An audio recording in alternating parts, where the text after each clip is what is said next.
concerts, airlines, healthcare.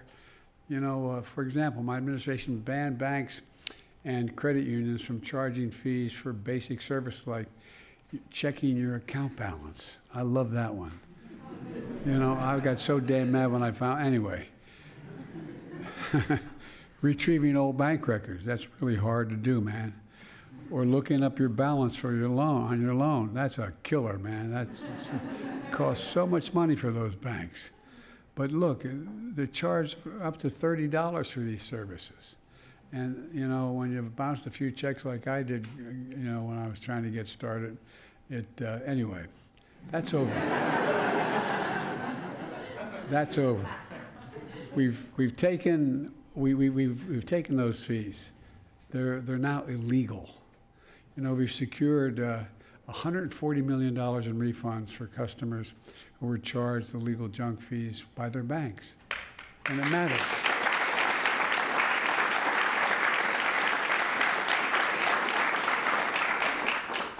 Just a few weeks ago, I announced our most competitive comprehensive action ever. That's eliminating junk fees in industries and sectors across the entire economy.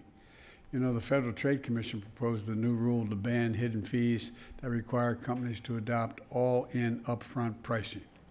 I don't know why that's so hard to have to talk about. All-in upfront pricing. You should be able to know what you're paying for and how much you're going to have to pay for it.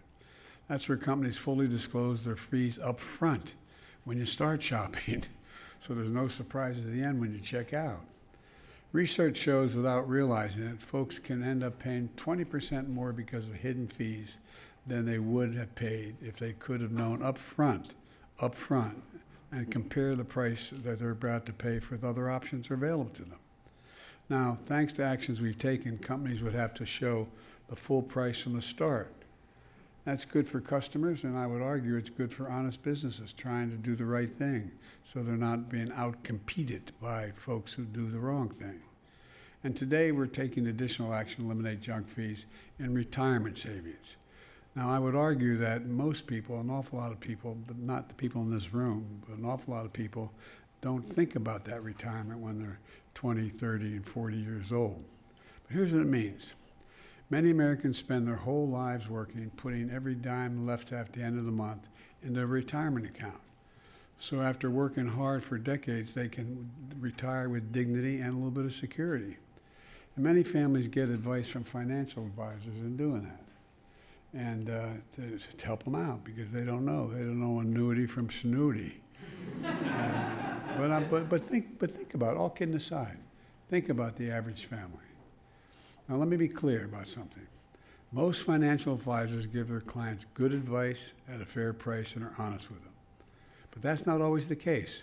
Some advisors and brokers steer their clients towards certain investments not because of the best interest of the client, because it means the best payout for the broker. I get it, understand it, but I just want you to know we're watching.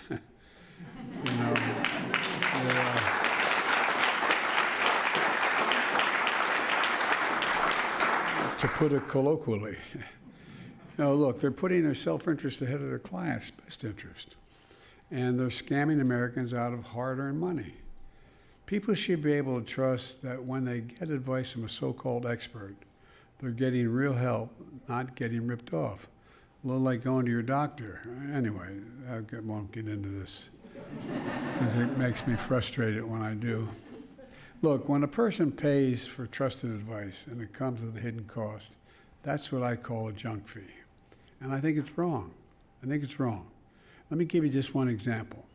Millions of Americans have investment in so-called annuities in their retirement accounts. Annuities are supposed to work like a pension plan.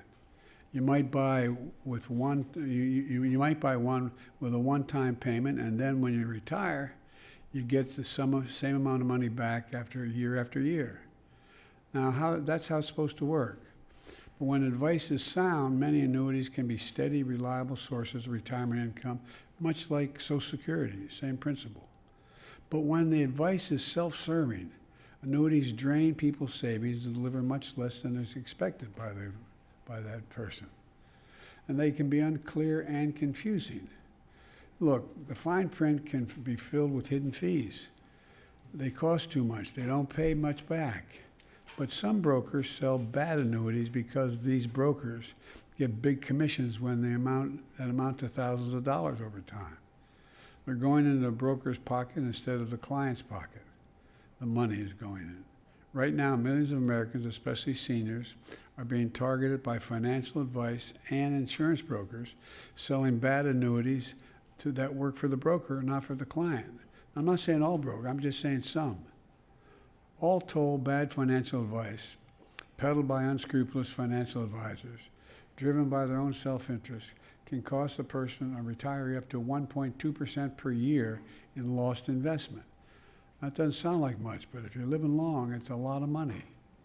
Over a lifetime, that can add up to 20% less money when they retire. For a middle-class household, that can amount to tens of thousands of dollars over time. Imagine the difference the money would make for retired families all across America if that wasn't the case. So here's what my administration is doing to protect seniors from this kind of financial fraud. Today, the Department of Labor is proposing a new rule, meaning that when you pay someone for retirement advice, they must give you advice that's in your best interest, not whether it gets them the best payday. To use this technical term, all financial advisors giving retirement advice or selling retirement products would now have to have a fiduciary duty to their clients.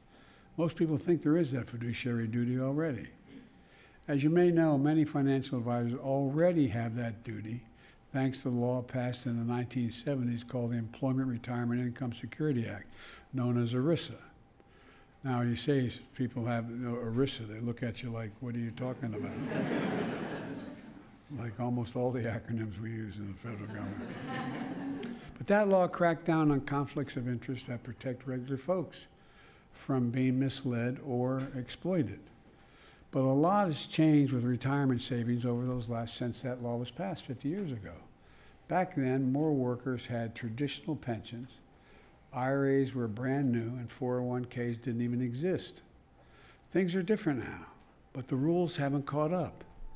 The SEC has done good work to update consumer protections, but big loopholes still remain, for example, regarding the sale of annuities.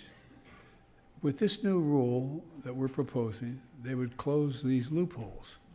It penalizes any financial advisor or insurance broker who giving advice about retirement or selling retirement products, and it suggests if they don't give their client the best, act in the best interest of that client in the first place. If they breach their fiduciary duty, they could face serious penalties, including having to pay restitution and additional financial penalties. The action we're taking today is, I believe, long overdue.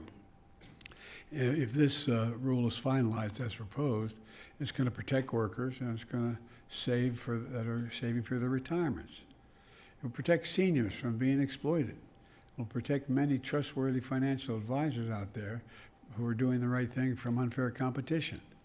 Now they won't be undercut by competitors willing to use deception or underhanded tactics to make a profit.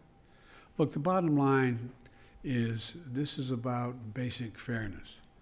People are tired of being played for suckers. And my administration is going to continue to crack down on junk fees across the economy to protect consumers, promote competition, and give families across the country, as my dad would say, just a little bit of breathing room. Let me close with this. When I ran for president, I promised we'd not continue the trickle-down economics of the past. Not a whole lot trickled down on my dad's kitchen table, as I recall. I'm serious. My dad worked like hell. We were a typical middle-class family. We lived in a development of rural, when cities were expanding and people were moving out in the farm areas. We lived in a development of 35 homes, split-level homes. We had a 3-bedroom home with 4 kids and a grandpop lived with us. The walls were thinned. I wondered how my mom and dad got through it, and I look back on it. But all kidding aside, there wasn't a whole lot to trickle down on my dad's kitchen table. My dad worked like hell. It represented the moment we walked away from how this country was built when we got into the trickle-down series. I believe every American willing to work hard should be able to achieve the American dream no matter where they live. The steps we're taking today and everything else we've done to clamp down on junk fees and restore basic fairness in our economy is part of a larger vision for our country. I think we all share, whether you think the way I'm doing it is correct or not, but I think we share the vision. To build an economy from the middle out and the bottom up instead of the top down, as I'll say it again. When that happens, the wealthy still do very, very well. Very well. And we all do well. The economy we're building is what is designed to make it fair for everybody. That's why I can honestly say I've never been more optimistic about America's future. We just have to remember who we are. We're the United States of America. I mean, think about this. There's nothing beyond our capacity when we work together. I mean, nothing. So this is just one more effort to eliminate something that's unfair for ordinary people, not working for them.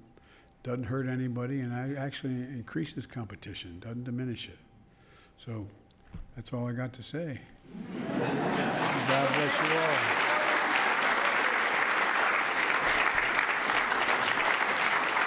Thank you.